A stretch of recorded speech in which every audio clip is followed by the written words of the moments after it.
Hoy vamos a hablar de tráquea, bronquios y pulmones. Para introducir el tema vamos a esquematizar dónde está la cavidad nasal, la cavidad oral, la laringe y la faringe. Vamos a observar en esa imagen el croquis que nos representan la cavidad nasal de color azul, la cavidad oral de color morado. Todo esto verde sería la faringe y esto naranja sería la laringe. La cavidad nasal finalmente va a tener una referencia entre C1 y C2, la cavidad oral entre C2 y C3 y la cavidad entre la faringe y la laringe estaríamos hablando entre C4, C5 y C6. Vamos a observar este video, el cual nos representa la función que tiene los pulmones, la tráquea y los bronquios. Estamos observando cómo entra y sale gases que hay en la atmósfera. Esos gases son predominantes oxígenos y dióxido de carbono, además de nitrógeno y otros gases que hay en la atmósfera. Sin embargo, en este video nos representa los alvéolos, que es la unidad funcional del pulmón, el cual está haciendo el intercambio gaseoso entre los gases que hay dentro del cuerpo, que sería CO2 que está expulsando, y el oxígeno, que es el que está ingresando a través de la cavidad nasal, tráquea, bronquios y pulmones. Finalmente llega al alvéolo, que es la estructura funcional muy microscópica que a simple vista no la podemos observar. Teniendo presente esa función, vamos a observar un poco la tráquea. La tráquea es un conducto semirrígido fibromúsculo cartilaginoso. Tiene músculo liso como tal, tiene cartílago en forma de D o en forma de C, y además es una estructura fibromuscular.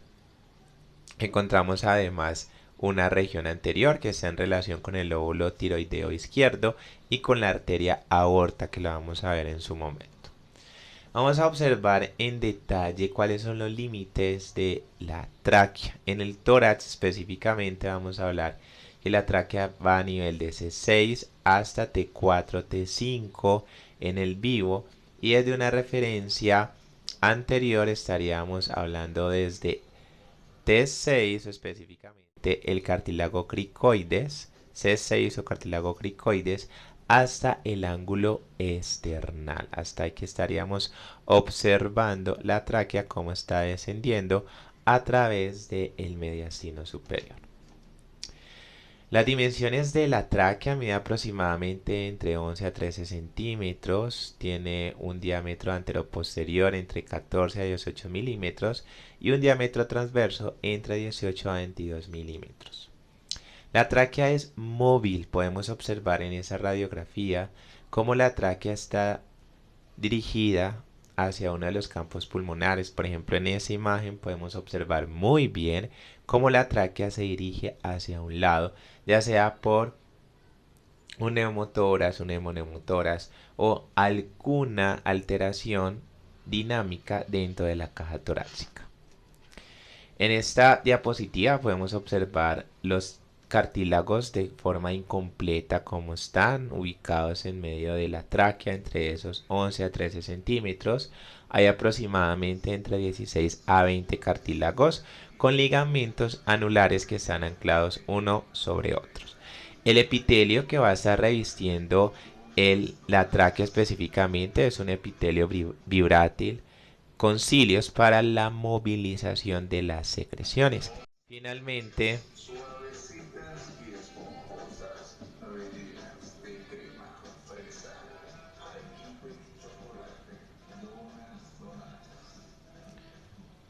3, 2, 1.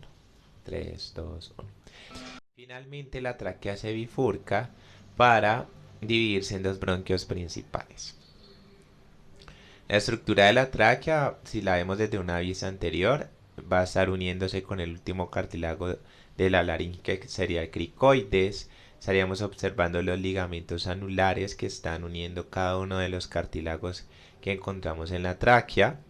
Los bronquios principales, y desde una vista superior podemos observar las capas que van a estar conformando como tal el tejido de la tráquea. De la más interna, que sería la mucosa, la lámina propia, el cartílago hialino específicamente, que tiene forma de D o de C, y el músculo traqueal liso ya en la parte posterior. La tráquea además tiene unas relaciones cervicales, como podemos observar, tiene las venas tiroideas inferiores, la vena brachiocefálica y algunas arterias que van a estar irrigando parte de la tiroides y pasa muy cercano hacia la tráquea, como es la arteria tiroidea inferior y la arteria tiroidea superior. También encontramos unas referencias con algunos músculos del cuello. Vamos a observar el músculo esternoideo, la glándula tiroides, la tráquea específicamente, que se continúa hacia la abertura superior del tórax. Aquí estamos observando desde una vista anterior la laringe, la glándula tiroides y la tráquea, como tiene una estrecha relación esas estructuras. La tráquea además tiene una relación estrecha con el esófago. Si lo observamos desde una vista posterior, encontramos que la tráquea tiene una membrana fibroelástica que une ese músculo liso del esófago y la tráquea. Esas son otras relaciones específicas ya desde una vista posterior. Aquí estaríamos observando el eje vasculonervioso carotidio. Aquí estaríamos observando los lóbulos laterales de la tiroides. El nervio laringio recurrente, como se da en el lado izquierdo a través del callado de la aorta. Y el laringio recurrente, que ya está directamente desde arteria subclavia del lado derecho versus del lado izquierdo. Además encontramos el tronco brachiocefálico del lado derecho, que se va a subdividir en arteria carótida común, arteria subclavia, mientras que del lado izquierdo nace directamente esas arterias del arco o callado de la aorta. Vamos a observar en este video las estructuras de la tráquea y el esófago. El doctor Akla nos está representando la tráquea aislada. Ese sería el cartílago cricoides, que es el último cartílago que proviene de la laringe. Es un cartílago impar. Observamos los anillos traqueales, cómo desciende hasta finalmente dividirse la tráquea en dos bronquios principales. La tráquea además posee una gran movilidad. Vamos a observar el doctor Aklan cómo está movilizando la tráquea de una manera que es muy fácil de poderla mover. Ahí nos están señalando los cartílagos traqueales y la movilidad que tiene esta misma. Ya desde un corte transversal y una vista superior observamos la división de los dos bronquios principales. Esa división es conocida como carina y nos señala los cartílagos hialinos, que tienen forma de D o de C. Ya en la parte más posterior estaríamos observando músculo liso. Quiero recordar entonces la función de la respiración. Finalmente es llevar esos gases que encontramos en la atmósfera, como es el oxígeno, al cual está ingresando, y el dióxido de carbono está saliendo. Finalmente esa entrada y salida de aire le conocemos como ventilación pulmonar y es la encargada de mantenernos vivos. Por eso es tan importante este proceso de oxigenación en la sangre. Aquí estamos observando cómo el dióxido de carbono sale de la sangre arterial y cómo está ingresando ahora todo ese oxígeno hacia esa sangre venosa. Eso finalmente es la función como tal de los pulmones, poder hacer el intercambio gaseoso de los gases que encontramos en la atmósfera y el producto que tenemos directamente de nuestro sistema y de nuestro desecho metabólico día a día que generamos. Vamos a observar en esa diapositiva la subdivisión de los bronquios. La tráquea, recuerde que se va a subdividir en dos bronquios principales y esos bronquios principales ahora se subdividen en bronquios lobares. Hace referencia a cada uno de los lóbulos que tiene los pulmones. Ya vamos a hablar un poco con más detalle de los pulmones. Vamos a observar que después de los bronquios lobares se subdividen en bronquios segmentales y finalmente en bronquios respiratorios, para subdividirse cada vez más y más pequeños hasta alcanzar el alvéolo. Vamos a observar las diferencias de los dos bronquios. El bronquio principal derecho mide aproximadamente 3 centímetros de longitud, es mucho más vertical que el izquierdo y por detrás estaría pasando la vena cava superior cruzando por la vena ácigos. Además, otras venas muy importantes que la vamos a encontrar en el tórax. Mientras que el bronquio principal izquierdo no es tan vertical, es más oblicuo hacia abajo y no es tan corto como el bronquio principal derecho, sino que es mucho más largo. El bronquio principal derecho ahora se va a subdividir en 3 bronquios lobares. Entre esos encontramos el bronquio lobar superior, el bronquio lobar medio y el bronquio lobar inferior. Esos 3 bronquios van a estar penetrando los 3 lóbulos del pulmón derecho: lóbulo superior, lóbulo medio y lóbulo inferior. Ahora, de esos bronquios lobares, ahora se va a subdividir en bronquios segmentales.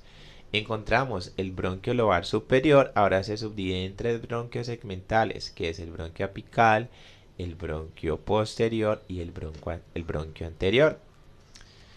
El bronquio lobar medio ahora se subdivide en 2 bronquios segmentales, que son el bronquio segmental lateral y el bronquio segmental medial. El bronquio lobar inferior ahora se subdivide en 5 bronquios segmentales.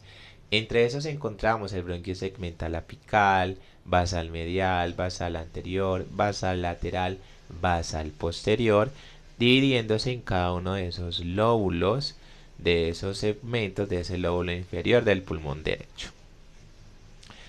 Seguimos con el bronquio principal izquierdo. Te recuerdo que este bronquio principal izquierdo era un poco más largo, no tan corto, y está atravesando específicamente al pulmón izquierdo. En el pulmón izquierdo solamente vamos a encontrar 2 lóbulos, el lóbulo superior y el lóbulo inferior. En ese mismo sentido vamos a observar la subdivisión de estos 2 bronquios lobares. Vamos a iniciar con el bronquio lobar superior. El bronquio lobar superior se va a subdividir ahora en bronquio segmental apico posterior, bronquio segmental anterior, bronquio segmental lingular superior y bronquio segmental lingular inferior. Estos 4 bronquios finalmente se van a estar dirigiendo a cada uno de esos segmentos que tiene el lóbulo superior del pulmón izquierdo. El bronquio lobar inferior va a poseer los mismos bronquios segmentales que acabamos de nombrar de los bronquios segmentales del pulmón derecho, específicamente el lóbulo inferior. Vamos a observarlo en esta imagen. Aquí estaríamos observando el bronquio segmental apical, el bronquio segmental basal medial, basal lateral, basal anterior, basal posterior. Todos los bronquios principales y algunos lobares son extrapulmonares, mientras que todos los bronquios segmentales son intrapulmonares. Esta es una generalidad muy importante y es necesario observar ahora desde una vista muy general cada uno de los bronquios. Observemos desde esta vista la tráquea, cómo se está subdividiendo. 2 bronquios principales, bronquio principal derecho, si tú observas, mucho más pequeño, mucho más vertical, el diámetro es mucho más grande en comparación al bronquio principal izquierdo, que es mucho más largo, mucho más oblicuo y su diámetro es menor.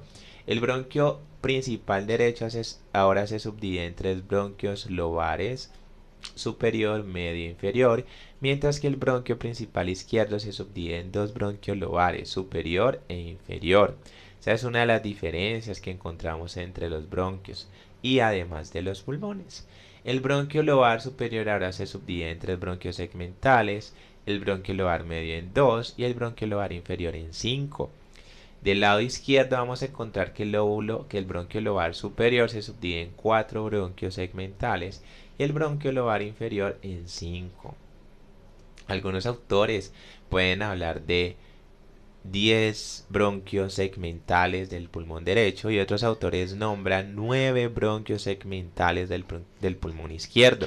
Esto puede variar según el autor. Entonces, según el autor, lo puede clasificar como 10 bronquios segmentales del lado derecho y 9 bronquios segmentales del lado izquierdo. Sin embargo, algunos autores nombran este bronquio segmental apico posterior como 2 apical y posterior. Y en ese sentido nos puede referir o nos puede también algunos autores nombrar como 10 bronquios segmentales del lado izquierdo. Entonces, esa es una generalidad bien interesante, puesto al final podemos identificar pues cada uno de esos bronquios igualmente en los pulmones. Vamos a observar en esta diapositiva la región pleuropulmonar, hace referencia a la pleura que está envolviendo los pulmones y alguna reja, a la reja costal, los músculos que encontramos en ella. Es la envoltura serosa de los pulmones que forman dos sacos que cubren los pulmones. Vamos a encontrar una lámina pulmonar que hace referencia a una hoja serosa que envuelve los pulmones y a esta se le va a llamar pleura pulmonar o visceral, y hay otra hoja serosa que va a estar envolviendo la reja costal. A esta se le denomina pleura parietal o pleura costal. Encontramos desde esta vista anterior las estructuras de las pleuras, como estarían directamente ahí relacionada con la reja costal, con las costillas, con los músculos intercostales, con el diafragma. Es esa envoltura serosa que está cubriendo tanto la reja costal como los pulmones. La pleura parietal va a recubrir toda la caja torácica y el diafragma. Esa también se subdivide en una pleura de superficie interna de esa cavidad torácica que va a estar directamente separando el esternón y los cartílagos costales por la fascia endotorácica. La pleura mediastinal hace parte de la misma pleura parietal, sin embargo depende del lugar por donde va a estar pasando la pleura, de ese mismo nombre va a tener esa connotación de esa pleura. Por ejemplo, esta región es el mediastino, que es el centro por donde van a estar pasando grandes vasos, van a estar pasando órganos muy importantes como el timo, el corazón y entre otros. Y justo esta región, este espacio, ojo que es un espacio, a ese espacio le conocemos como mediastino. Y justo la pleura parietal va a pasar por en medio de esos espacios que va a estar delimitando ese mediastino. Y a esa pleura se le llama mediastinal. Va a ser recurriendo los órganos del mediastino desde el esternón hasta la columna vertebral. La pleura mediastinal se continúa con la pleura pulmonar y me van a formar el ligamento del pulmón, un repliegue muy importante que tenemos en esa cara medial o mediastinal del pulmón.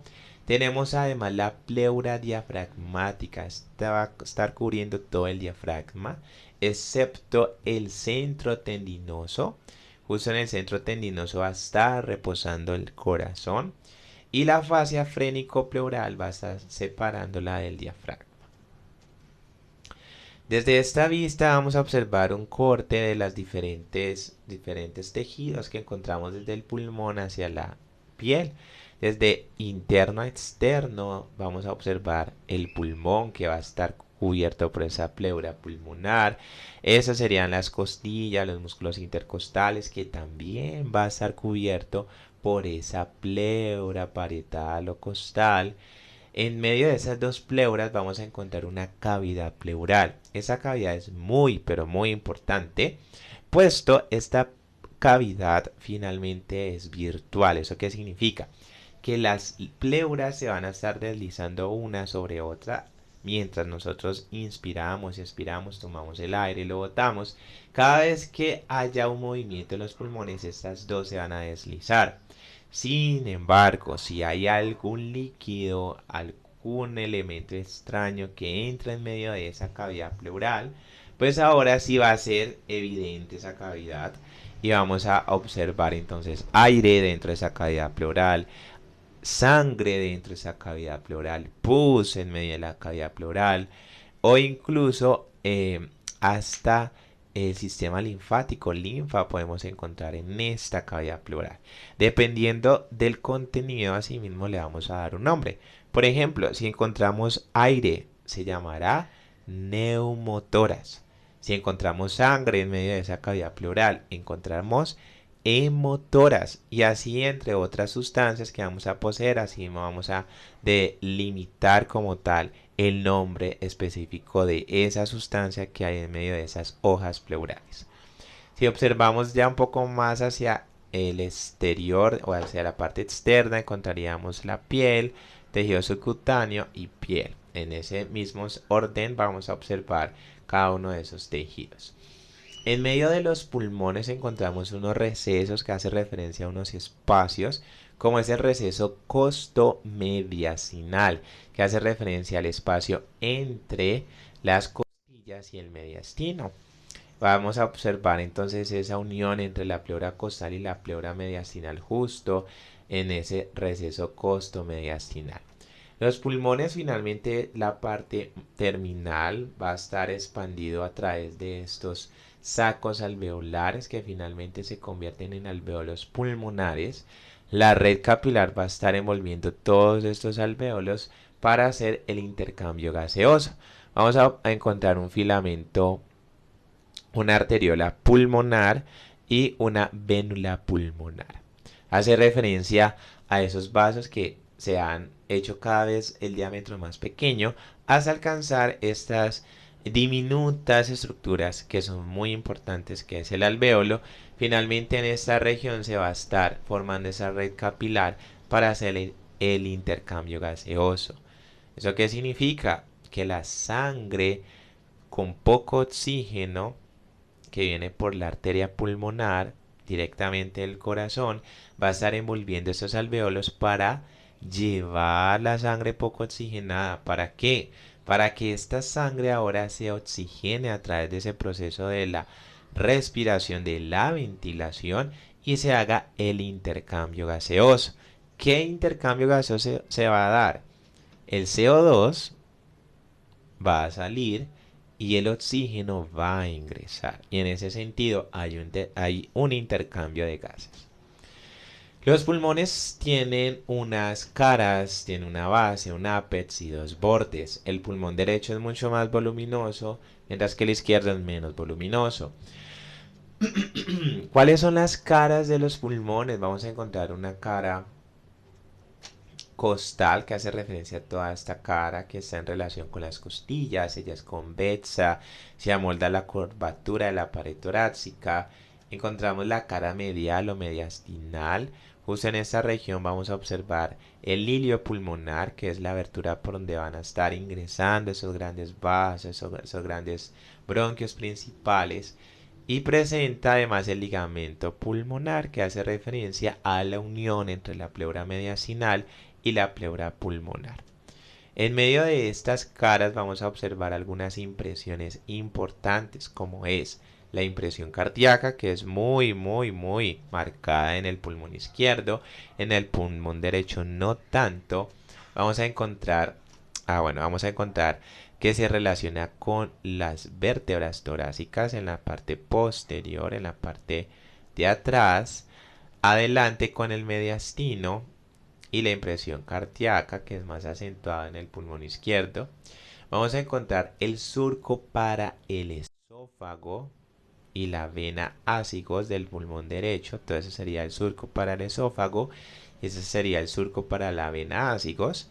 Y del lado izquierdo vamos a encontrar el surco para el arco de la aorta y la aorta descendente del lado izquierdo. Aquí tendríamos la impresión cardíaca.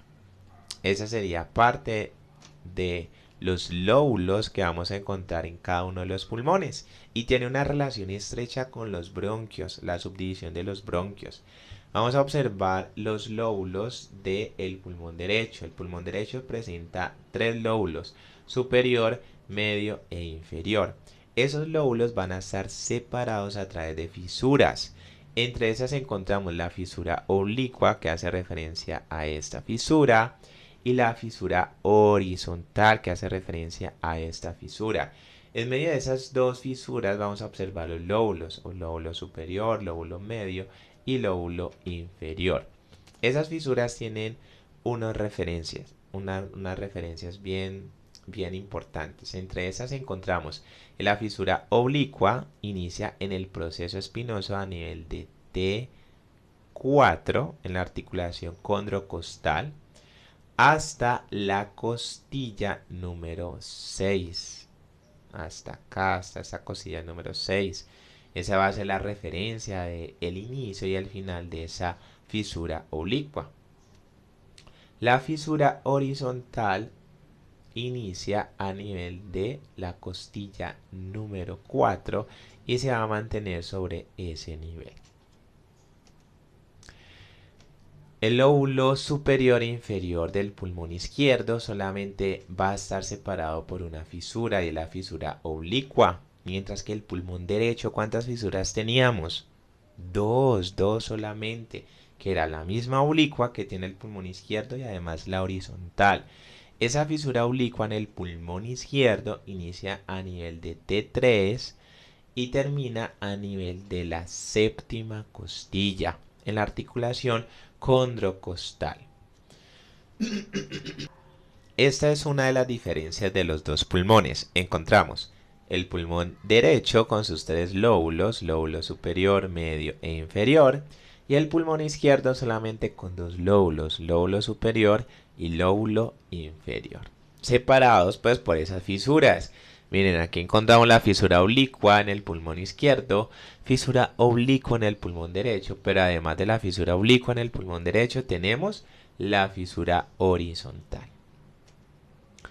Ahí encontramos que cada uno de los segmentos broncopulmonares va a ser una unidad independiente que se encuentra en cada uno de los lóbulos separados por tejido conectivo. De igual manera como los bronquios principales se subdividen en bronquios lobares y los lobares en segmentales, asimismo encontramos en los pulmones. Esta sería la segmentación broncopulmonar del pulmón derecho. Ese sería el lóbulo superior, el apical, el posterior, el anterior. El lóbulo medio tendríamos el lateral y el medial. Y el inferior tendríamos el apical o superior, también conocido, el basal medial o también llamado cardíaco, el basal anterior, el basal lateral y el basal posterior.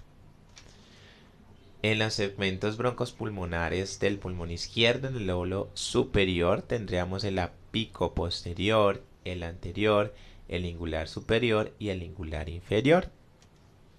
En el lóbulo inferior del pulmón izquierdo tendríamos el apical superior, el basal anteromedial, el basal lateral, el basal posterior. Y ese es el resumen como tal de toda la segmentación broncopulmonar en los pulmones, desde una vista anterior y desde una vista medial. Vamos a observar este video, el cual nos representa un poco de dónde están esos pulmones, a qué referencia, un poco más las pleuras. Vamos a verlo con más detalle.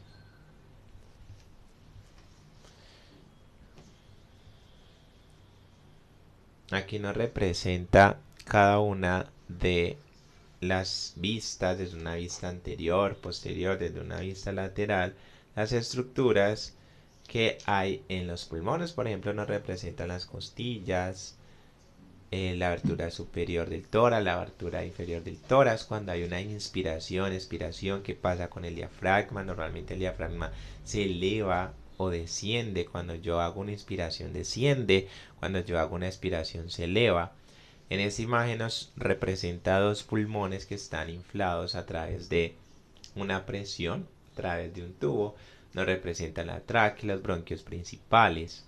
Además de los bronquios principales nos representa cada una de sus partes, como es el vértice o el ápex, la base como tal que tiene los pulmones, y nos representa como tal la cara mediastinal o mediastínica.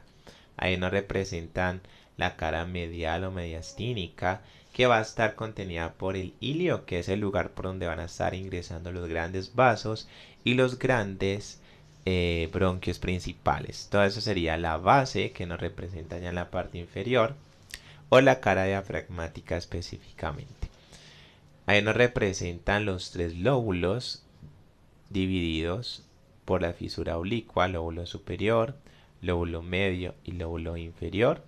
La fisura oblicua, fisura horizontal, mientras que el pulmón izquierdo solamente tiene dos lóbulos, superior e inferior. Ya desde una vista posterior observamos la diferencia entre esos lóbulos y la fisura oblicua, cómo está pasando por los dos pulmones. Recuerden, los dos pulmones tienen la fisura oblicua y el derecho, además de la oblicua, tiene la horizontal. Ahí nos representa cada una de las paredes. En esta imagen ahora nos la muestra, nos cambian la perspectiva de una vista anterior. Ahí nos están mostrando todo el mediastino, que hace referencia a toda esa región media que hay justo en medio de los dos pulmones.